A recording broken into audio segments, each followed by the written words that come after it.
That's an active volcano, and it's our new neighbor. No, this isn't a vacation, this is our reality. About 2 weeks ago, we packed up our entire American life to move to an island where we don't know the language, we don't have a permanent home yet, and our toddler, well, he's just along for the adventure.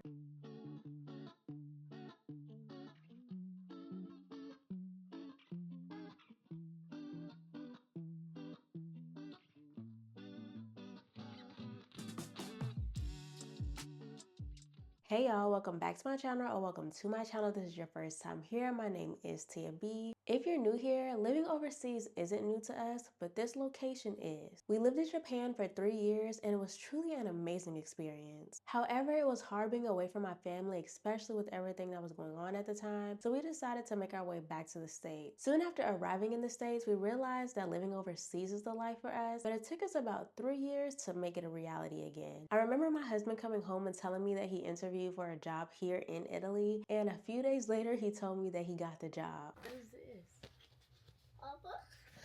Bruh. I'm so sorry. What's up, my boy? Oh my gosh.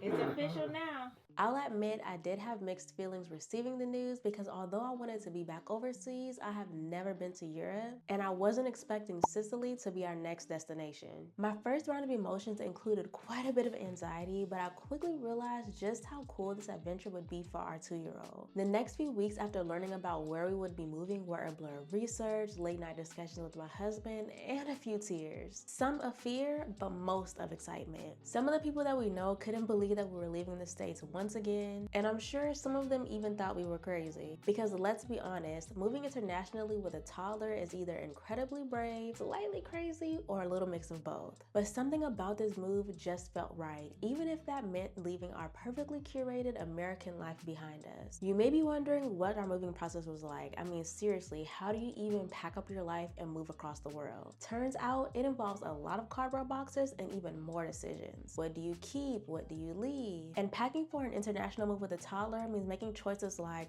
how many stuffed animals do you take? Which books do you keep?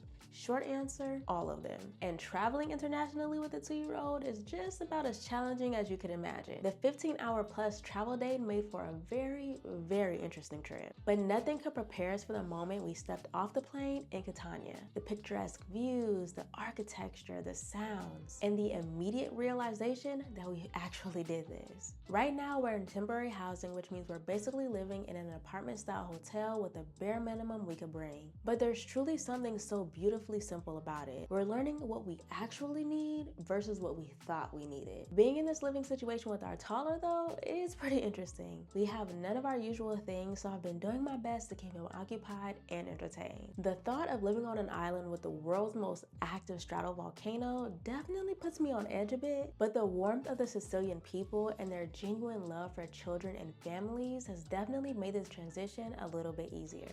We actually went to the grocery store the other day and boy oh boy was that an experience. Let's just say I'm thankful that I know some super basic Italian and that Google Translate exists. The thing that shocked me the most was how much cheaper many things are here compared to in the States, the difference in sizes of certain produce, and really the overall shopping experience. I cannot wait to check out other grocery stores and even some of the local markets. Our next big adventure is finding our permanent home here. We're looking for something that balances our American expectations with Sicilian reality, which let me tell you is an interesting challenge. Houses here are different, but that's a whole other video.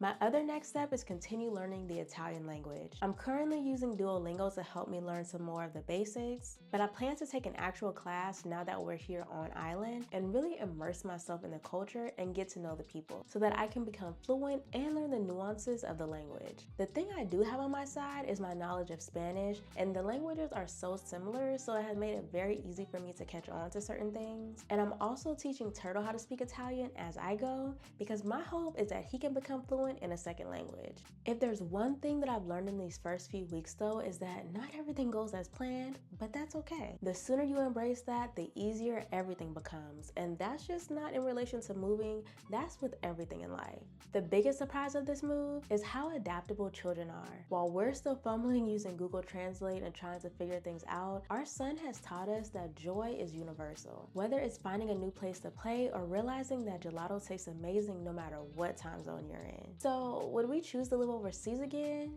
in a heartbeat. Yes, it's challenging. Yes, there are days where I just want to skip to the part where we are finally settled in. But watching our family adapt and grow throughout this process, that's priceless. If you want to follow along on our Sicilian adventure, then make sure you subscribe to my channel. In upcoming videos, I'll take you house hunting with us, and trust me, you will not believe some of the houses that we've seen. I'll also be sharing what it's like to shop in Sicily and just our everyday life. Drop a comment below with what you'd like to know about moving to Sicily, or if you have questions about moving overseas in general. And don't forget to join the It Squad broadcast channel over on Instagram for daily updates. But with that being said, thank you so much for watching this video, and I will see you in the next one.